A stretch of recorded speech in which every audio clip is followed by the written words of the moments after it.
Good morning and good afternoon, everybody. Thanks for joining another Sedaru Live webinar.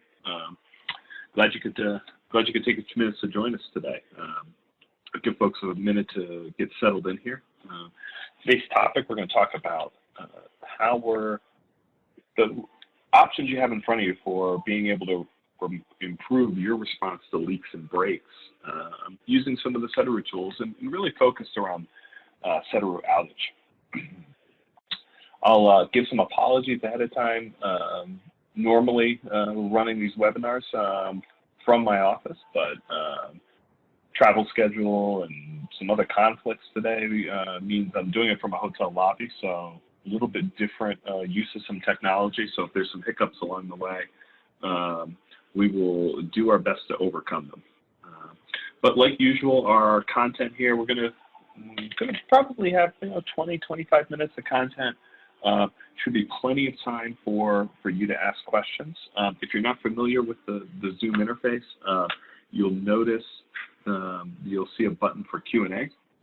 So as you have questions as we're going through things, feel free to go ahead and put questions into there, ask the questions that are on your mind. The goal of these short webinars here is for you to get as much information as possible. So I will stop throughout the presentation and what we're talking about, and to answer any of those questions that you have. So feel free to fire away with those. It's always better with the more interactive and the more questions that we get from folks. If you're not already, follow us on social media. Look for us on LinkedIn, Facebook, Twitter. We have different pieces of content that are going up on each of those platforms, and we promote more of these webinars on there as well. And it's a great way to kind of get information from us without necessarily being deluged in your email inbox with stuff. So certainly take a moment to do that. So like I said, today we're going to be talking about main breaks and leaks, and really how we use Sedaru Outage to tackle those. And I'm going to hop into the software here in a moment. We're just going to dive right into it and get right into the meat of things.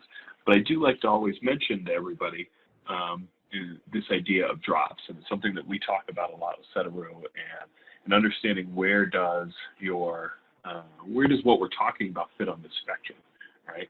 And the idea behind drops is that is your roadmap for how you become a self-driving, automated utility, right? We're thinking about how do we do a better job digitally? How are we collecting data in real time? And as we're doing that, then thinking about optimizing, and then how we're going to be more predictive, and then as we're doing all that, make preemptive decisions, right? And guide us to that spot of being a self-driving utility. So when we talk about our main break leak management application, which is called Sedaru Outage, one of the reasons that I love Sedaru Outage is it really starts hitting on a lot of these things, right? So with one application, you're able to talk about how things can be tackled digitally. For many folks, there's a lot of manual or paper processes involved with main breaks, looking at that in real time, and then also thinking about how I'm going to optimize and use all that information better, and really, quite frankly, improve customer service and improve your response to these events. So we're going to hit on a bunch of these topics over the next 15 to 20 minutes here. So let's go ahead. I'm going to hop into the software here. Let me make this a little bit bigger so everybody can see. So this is what we're looking at here is our Sedaru Outage application. Now I'm running this right from a web browser. I can also be running this directly as an app as well too. It's designed to. Oh, you do need to run it on a tablet because you'll see as we kind of go through it. But it's designed to be used both in the office and in the field.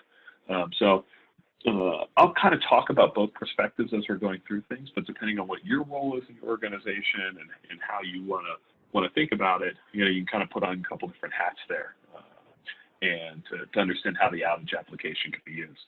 Those of you that have familiarity with Sedaru and some of the other applications and the work that we're doing will notice a very similar style interface here. Right? So the interface is designed to be incredibly easy for folks to use.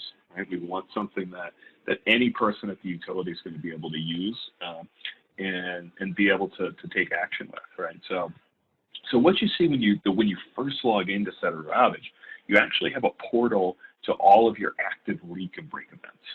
Okay, and so this is designed first as a way, as an organization, for you to see all this information together in one place.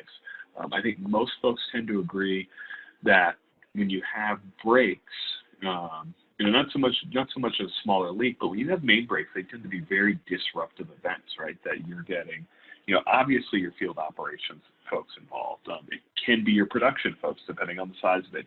Your customer service folks need to know what's going on. Management is going to inevitably want to know details of what's going on, depending on the size. So you have all these people asking and looking for information. And so Sedaru Outage provides a way to bring all that together. And so that's sort of the first thing you'll see over on the right is I can see on here, I can see listings of existing events that I've had in my system. And you see here, I'm just going to navigate on the map here a little bit. And you see these X's, the two yellow X's and the blue X's up here, correspond to those events on the right. And you can see exactly what's going on. I can drill in to any of the details on that. So I'll move my mouse over this one here, and you'll see the pop-up information show you what's going on with it. Go to this other one here, and this blue one, which is actually for a planned outage. As well too. So I can use this application for managing breaks and leaks as they happen. I also can use it for all of my planned outages, right? And it's one of the questions it's always interesting when I'm working with utilities and I'll ask them, so what's your process for planned outages? How does that work? How do people know about it? How do you tell people about it? And it's, the answers are always all over the place. It's an interesting thing. Sometimes it's an email that gets passed around, or it's on a calendar and it's on a Post-it note and whatnot. So it's another way to use this is to put all your planned outages and information in there. But if I have a new outage event, a new event, and I want to start using this, right? So we can kind of jump into this. I can hit this. I can right over here just touch where it says new outage event. And I should say, I'm on a computer using a mouse, but like I said, this is optimized for use on a tablet, so I can just be using my fingers and touching on things as well too. And I don't know, we'll find a spot that seems interesting on here. We'll see what happens. So I'm going to zoom in a little bit. You should note that this is designed to be using your GIS, right? So this is built off of Esri technology. And so it's designed to use your GIS and then be able to use, that means your piping network, that means your valves, your hydrants, et cetera. You can also have it tied directly to live valve statuses as well, depending on how you're tracking your valves, your GIS, right? So if you actively have a valve exercising program in place and you're doing a good job of keeping track of statuses, and what's operable, what's not, and that information can all be tracked live. So, but you see here, I want to go ahead and I want to put a break event in here, right? So I'll go in here and I'll just go ahead and I'm going to put an X on the map, okay? And so I'm putting that break location right on the map. So you're getting an exact location for that break, or as close as feasible there. It's not putting an X in the middle of the pipe or in some arbitrary location, right? You're putting that X where you have the break or the leak, and then I can come in here and give it a category. Am I talking about something big? Am I talking about something small? And this is really, again, just to categorize things for you, to kind of keep it so that you can understand and keep track of things pretty easily here. And so what you see is what it does is done immediately for me, right? Is gone in here and calculated exactly what the area and what the footprint of this particular break is going to look like. And so it's up here, it says it's unsaved, right? So until I save the event, others at the utility can't see it. So you have this ability to come in here and just play around as well too. So I'm in the office, I'm I'm looking at shutdown options. I want to just be able to have a tool to kind of quickly evaluate things, and I can just do that right from here, right? So, and we'll go in and save this in a minute. But then I can kind of quickly see it builds this response plan for me. And so you see I've got valves here. I've got a valve looks like it's already closed. I've already got an inoperable valve that's been flagged in there. So those show up. I've got a set of customers here right along this section of main here who are clearly affected, and I've got my other tasks in here. We're gonna walk through a bunch of those pieces here. But the idea is that right away it's laying out for me, hey, what's the magnitude of this break? What does this look like? How big a problem do I have on my hands? Who else do I need to get involved, right? And different utilities will use different workflows for that. So sometimes, you might be just using your sort of normal workflows where you're responding to a water in the street event, a field investigation, and the person in the field is putting that X on the map and putting that location up there. Some utilities, what they'll do is somebody in the office or in the customer service role might be putting that X on the map. When that happens, you'll notice sometimes that the X doesn't end up in the right spot, right? They're doing it based off an address or, the best information they have, but it might not be correct. So you do have the ability, once you're going to save this, that I can relocate as well too. So if I wanted to move this X, over here, onto this 8-inch main that's here, which is obviously going to affect the shutdown and whatnot, I can do that in here. So we're going to give this event a title here.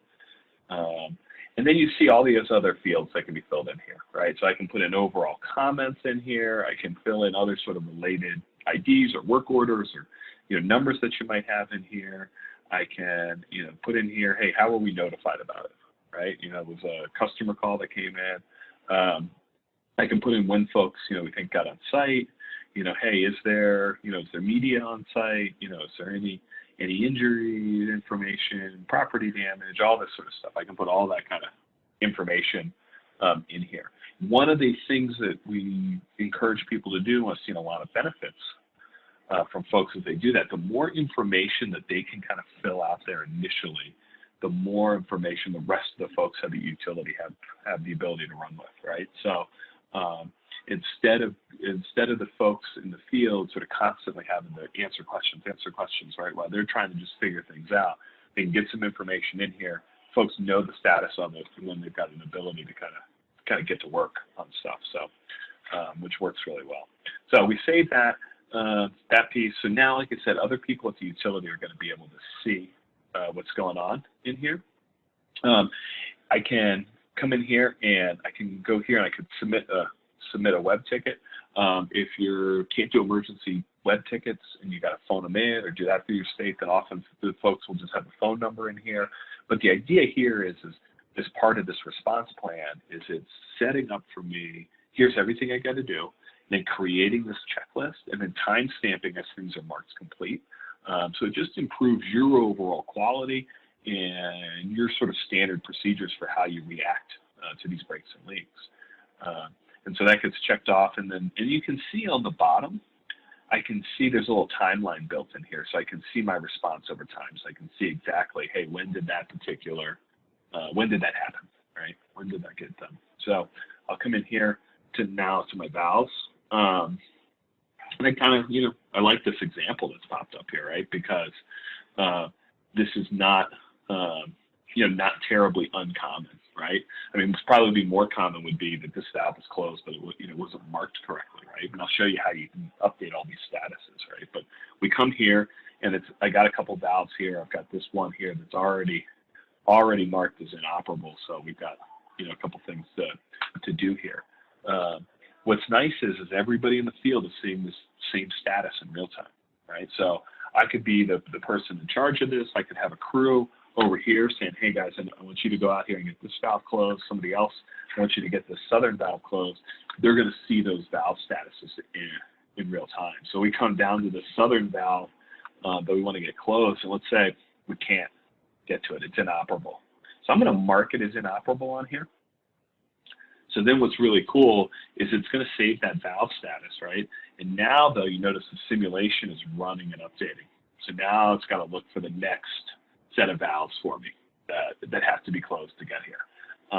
In this case, not too bad, right? I mean, we're just going to have to close down this main a little bit farther. It doesn't look like any additional customers were affected by that, but essentially it is updating the footprint of the main, of the break, so that you can see all the people affected from there. So really works great in the field. I mean, the folks in the field love that ability to just immediately see, okay, here's the next valve. Here's the next valve, and to be able to go from there. I think in general, if you look around, I mean, almost every utility has a few senior field staff, right, that have been there 25, 30, 35 years that know where everything is, right? They know where every valve is. They were probably part of putting some of them in. They've operated it themselves, and as those folks start to retire, you really do have to look around and, okay, so when we have an emergency or we need to get it to a shutdown pretty quickly, like, what's going to be the tool that we're going to be able to put in the hand of the 26-year-old that's going to be able to give him some of the same knowledge that the 66-year-old has, right? So we've seen a lot of folks really be able to jump on that and leverage that with the Sedaru Outage tool. So let me hit these other valves here while we're talking. I'm just going to mark them. So this is operable. I'm going to come in and say, yep, we got this valve closed. I'll go ahead and save that one. And we'll get to this other valve over here that we've got closed. And so we'll mark that. You know, one of the things that's nice about this, I think I said I'm running this demonstration today from a hotel, which I'm actually just doing off of a cell phone hotspot. So this application is designed to be really lightweight and to really make it really easy for folks in the field, right? So it works really well in you know, a typical kind of cell phone connectivity piece there. So we've got our valves all shut down. We've got our customer list in here. So I'm going to click on this. Now this is interesting, right? So if we look at our customer list, we've got all these residents along here, and then there's also this one here, this address right here. So that you notice is red. So if you have your critical customers flagged in your GIS, you can use and leverage that right from here. And that's what this red is signifying. And so now I know from a field perspective, okay, hey, I got to take some care here. I need to go see exactly what this is. I click on it. I can see the information about this that you have in your GIS about this particular one, and go in and see that. And it's really up to you what information you want to save and have exposed in there. You know, most folks do a good job of showing just the information they need to make it effective for the notification and for the field folks, but you know, not getting into any privacy issues and some of that. So I can see my entire customer list in here. If I was doing door hangers from the field, I can come in and check things off as I'm going down the street and doing that. I also have this ability here. If I go to create report, I can create the report, and it's going to give me an Excel list of everybody who's affected by this break. And you can then take that and put that into any of the reverse 911 auto dialers, right? Code Red or any of those kind of applications. And now you can have a really fine point on who you're going to give notifications to, right? You know, one of the issues that we always face with main breaks is you want to tell, you want to notify, you want to let people know what's going on, but you just want to tell the people you have to tell, right? I mean, who wants to notify half a city over a main break if there's 40 people affected, right? And this allows you to really kind of drill into those things and get just to those specific folks that you need in there. And so I can sort of group notify that as well too, sort of when I check that box off. So we've got folks notified. So now we're going to get down to the nitty gritty, down to the repair side of this. And before I do that, I'll just remind folks, as you have questions as I'm going through this, let me, you know, just go ahead and fire them in here, and we'll get them answered as we're going along here. One question that's popped up is, you mentioned, I mentioned that you're using your Esri GIS information in this, and do you need to have a geometric network in here to be able to do that, right? It's a good question. It's a good question. And you'll, for the GIS folks that are, on here, you'll hear folks talk about geometric networks, right? You'll hear the sort of newer flavor from Esri is what's called the utility network, which is kind of a geometric network on steroids. It's sort of the next generation of that. And really what that means is your lines and your circles and your symbols and all that in the GIS are actually in a connected network, right? One piece is connected to the other, et cetera, et cetera. Traditionally, it's been kind of hard to maintain geometric networks, so it takes an extra level of effort. The utility network, I think, is making that a lot easier. So if you have those things, great. Sedaru uses them, can jump into it, and we're going to be able to leverage that much better. The majority of our customers using Sedaru Outage today, though, do not have geometric networks, do not have that enforced connectivity in their system. Part of what the setup is for Sedaru Outage is, and some of the algorithms that are built into here, is that it is going in and fixing a lot of common connectivity problems, right? In there, it's snapping valves to pipes. It's where you've got pipes that come together that don't actually touch, right? If you've built your GIS off of converted CAD files or any of those things, you're going to have those spots all over the place. And so Sedaru has a bunch of algorithms, or Outage has a bunch of algorithms built in there that are going to help automatically fix those things. And then part of the typical implementation setup is identifying usually a handful of areas and say, hey, you might want a little bit of attention here. So it's a really, really nice side benefit of using Outage, that you get some more, your GIS pieces cleaned up in there. And we've done this for some of the largest utilities in the country as well too. It's proven itself out really really well. So definitely a good question there. So let's talk here. So we're at the spot where we're going to fix the break, right? So we're on a 6-inch line here. Let's say the estimated pressure here typically is 75 psi. And then we can put in details and information around what the type of break that we're going to have in here, right? So let's say we have a split in here. Let's say it's half an inch wide and 4 inches long, right? So based off of that pipe size that we're on, right, and the estimated pressure and the what you have here for the size of the orifice, for lack of a better term, what the size of the opening in the pipe is, using some really standard hydraulic equations here, we're going to estimate, hey, here's what the water loss is on this, right? So this is a close to 500 GPM break coming out of here, and because of the time that we had set for when this started, when we saved it, and then when we actually closed the valves, it only took us, 11 minutes to close the valve. We only end up with, a relatively small gallons loss here, right? But it's going to automatically do the calculations for you based off of those parameters that you put in there. On more than one occasion, I've heard from folks, it's another side benefit from this, is that using Outage is now standardized their reporting on water loss for these kind of things, right? Because oftentimes when it comes time to do your water audit, or if you're from a water resources perspective, really having to, keep an eye and monitor things closely, all of that.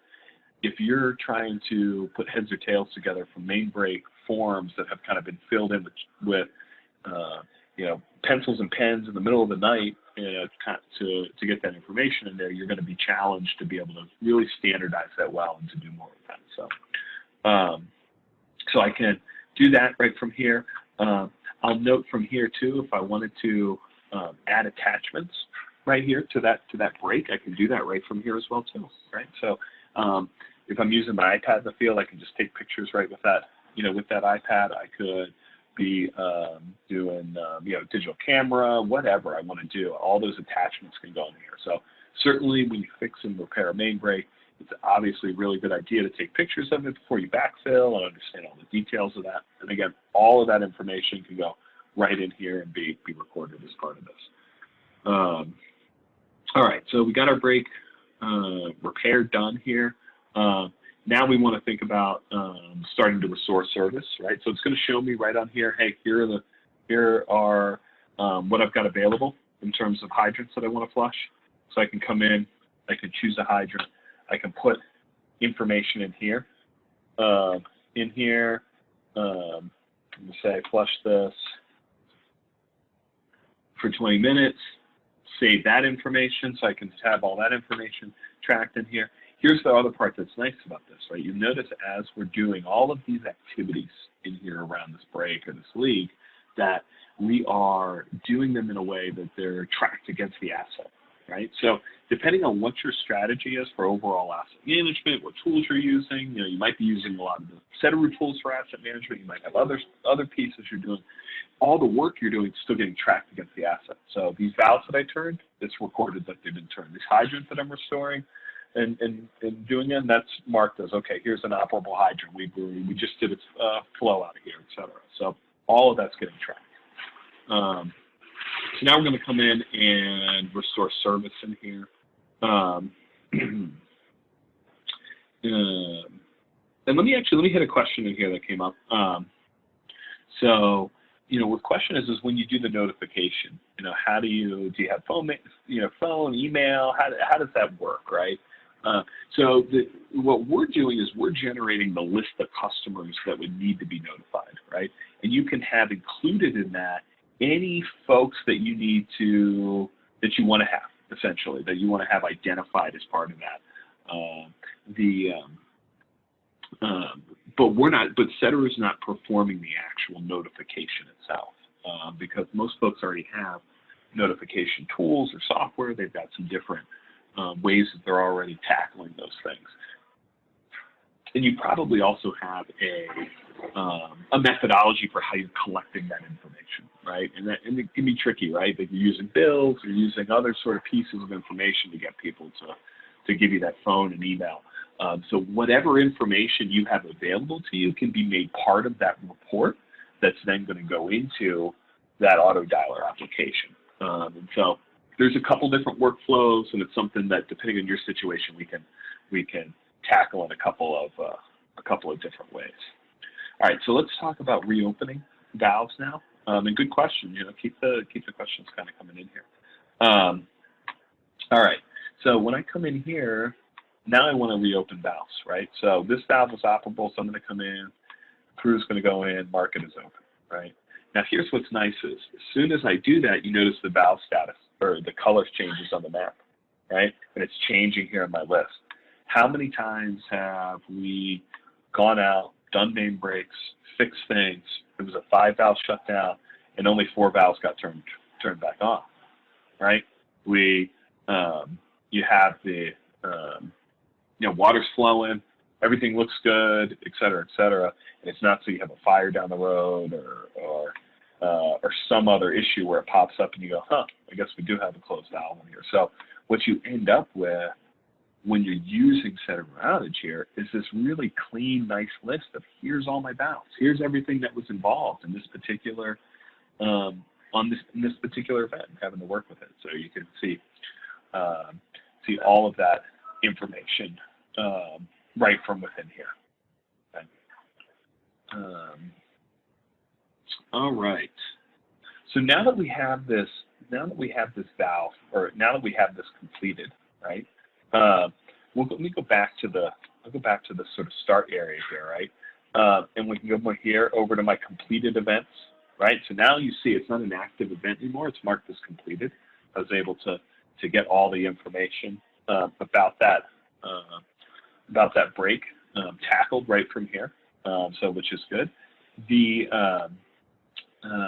But let's go. I want to go back into it because there's another sort of neat piece here. We go to this last tile here, the share tile, and I can come in here and I'm going to generate this outage summary. So the outage summary is neat because the outage summary is going to generate a really nice PDF report that's going to give me all the information about this break, put it in a nice format that everybody can take a look at here. All right, and so here I can come in and I'm going to see in here my report, and then I can, if I took pictures, I'd see that in here. You see a map that shows you the area in there of the report. Oops. Any information that I filled out, we didn't fill out as much of that information at the beginning. That's going to show up in here. Like I said, pictures are going to show up. Then I'm going to see a listing of all my valve information that's in here. And then I'm going to see all the customers that were affected as well too. So I have all that documented for me in a nice clean report. And then also you see, lastly here on the Share tab, I've got this ability that I can then take this main break, and I can do this throughout the process, but it's really up to you how you want to publish it. I can publish it out to the web as well too. So utilizing Esri Web Services, essentially, all of this information can get published out, and however you would on your own servers present maps and to do that stuff, you can push that information right out from here. So you have a new way that you can share a lot of this information with the customers, share it with the community out there. Okay. So let's see, another question that popped up in here. It was really, how long does it take to set something like this up, right? It's a good question. I mean, really it depends, right? It's always sort of the answer, but typically, for most systems, setting up Sedaru Outage is something that's usually can be accomplished in a couple weeks. I mean, it really is an off-the-shelf software product. We typically work with folks a little bit on their GIS information and to try to you want things to be as accurate as possible. Sometimes you're going to have some lingering issues in your GIS that you're like, man, I just wanted this excuse to fix these things. And so, sometimes you want to tackle those pieces as part of the overall project, but it's really a very, very fast implementation for many things, right? But depending on your system and some of that, but I mean, it's certainly an implementation that we would measure the implementation time in weeks, not months. Okay, let me show you a couple other things that I think are kind of neat with this, right? So, because one of the things with Sedaru is we're not just thinking about I want to get my PowerPoint back up here. Hang on. This is in its own sort of self-contained app, right? But everything that you do in Sedaru, the Sedaru apps, can also be tied back to the Sedaru Omni application. And so Sedaru Omni allows you to see data from all kinds of systems. I can see SCADA information, metering information, GIS data, all these things, right? But I also have this ability that I can come in and have performance metrics set up in here that I'm going to be able to see for a whole variety of different things. And so you see here, I've got a tile that shows me, customers affected by outage within the past month. And I can see the number of those customers, and I can see the listing of those things along the right-hand side. And I can see that along with other things that I'm working on in the utility as well, too. And so that's, those kind of things are really pretty common kind of metrics that folks want to look at. And then you're going to think about, how do I want to look at some of those things over time as well too, right? So it's not just, hey, geographically, where are they, but what does that look like? What does that look like over time? And those are all kind of drag and drop, like pretty easily configured pieces within Sedaru Omni that you're going to be able to see and see how you're trending. And you see on this report here too, it also gives you the metrics that shows how are you trending over time. So, okay, this is 33% better than last month, right? And so it's more and more common that we're seeing utilities develop sort of level of service plans that they want, applied by the utility and worked on. And so this is really becoming, I think, a really a nice way that ties into all those things. All right. Well, that was really the content that I had that we had planned for you today. Running a little bit over time on what we thought, but I think we hit all the key pieces of our Sedaru Outage piece. So I really thank everybody for their time. Everybody will get a follow-up email to this. So if there's questions that got missed or something else in here, feel free to respond to that. Let us know your questions. We'll get them answered, and then. We're going to be doing another webinar in 2 weeks, focused really on tying in the hydraulic model. So we'll talk a little bit about how you can tie this hydraulic model in on main breaks in there, and then be able to do and then kind of more deeper on some practical applications of hydraulic muscle. One last question that popped up in here. Work orders, can they be produced and tracked and saved? Yeah, really good question, right? So it kind of depends on what you're wanting to do, right? So certainly Sedaru Outage is sort of self-contained here in terms of work orders. And I didn't show you here in the software, but when I'm done with the main break, I also can enter labor, equipment, material information in here as well too. So I can say, okay, hey, we use these materials. There was 4 hours of me on regular time, 6 hours of Joe on overtime, 6 hours of Sarah on overtime. I can log all that information in there. And then like I did say with the asset piece, if you have a work order asset management program set up that says, okay, hey, when I get a broken valve, I want to automatically generate a work order for that, right? You can have those kind of pieces set up in there as well too. So it's its own little self-contained system for managing work orders related around breaks and leaks. And then you can also integrate it to other pieces. And then certainly the Sedaru Omni Field Force applications themselves have their own functionality standalone to be able to do work orders and asset management there as well too. So you can tie it in just about any way you like. All right, well, thanks again, everybody, for your time, and enjoy the rest of your day. And like I said, reach back out to us with any questions that you have, and we'll be happy to answer them, and we'll go from there. Thanks, everybody. Talk to you soon.